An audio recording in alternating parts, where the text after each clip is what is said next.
দোষর, আপনারাও সন্ত্রাসীদের দালাল, আপনারাও সন্ত্রাসীদের চামচা। আপনাদের এই চামচামি, এই দালালির কারণে মেয়েরা কেন বিশ্ববিদ্যালয়ে বহুদিন কেউ কোনো বিচার পায় নাই। আমরা বলতে চাই যে 15 জুলাই এবং তার আগে পরে মেয়েদের উপরে যে হামলা হয়েছে বিশ্ববিদ্যালয় সন্ত্রাসীদের পক্ষ থেকে, প্রত্যেকটি হামলার বিচার এবং প্রশাসনের পক্ষ থেকে প্রশাসনিক ব্যবস্থা অনতি বিলম্বে গ্রহণ করতে হবে। আমরা লীগের সন্ত্রাসীদের সঙ্গে একসঙ্গে ক্লাসে বসবো না। একই হলে লীগের সন্ত্রাসীদের সঙ্গে আমরা থাকবো না।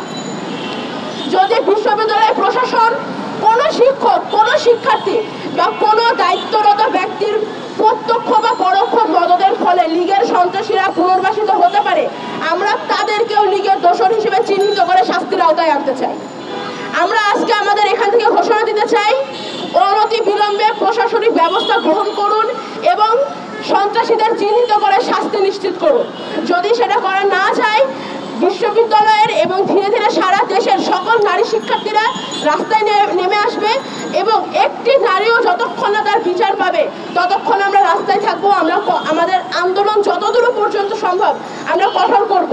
প্রয়োজনে নারী শিক্ষার্থীরা ততদিন পর্যন্ত ক্লাসে ফিরবে না যতদিন পর্যন্ত না বিচার নিশ্চিত হচ্ছে।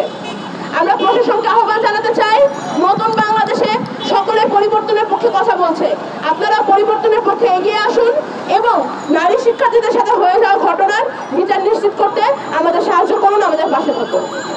আমি আজকের আমার বক্তব্যের মাধ্যমে আমাদের আজকের অনুষ্ঠান সমাপ্ত ঘোষণা করছি। সাংবাদিক ভাইরা যারা এসেছেন এবং শুধু আরো যারা রয়েছেন প্রত্যেককে ধন্যবাদ আমাদের আলোচনায় আমাদের সাথে থাকার জন্য। আপনাদের মাধ্যমে আমরা দেশবাসীকেও জানাতে চাই যে আমাদের যদি দাবি মেনে নেওয়া না হয়, আমাদের এই আন্দোলন চলমান থাকবে।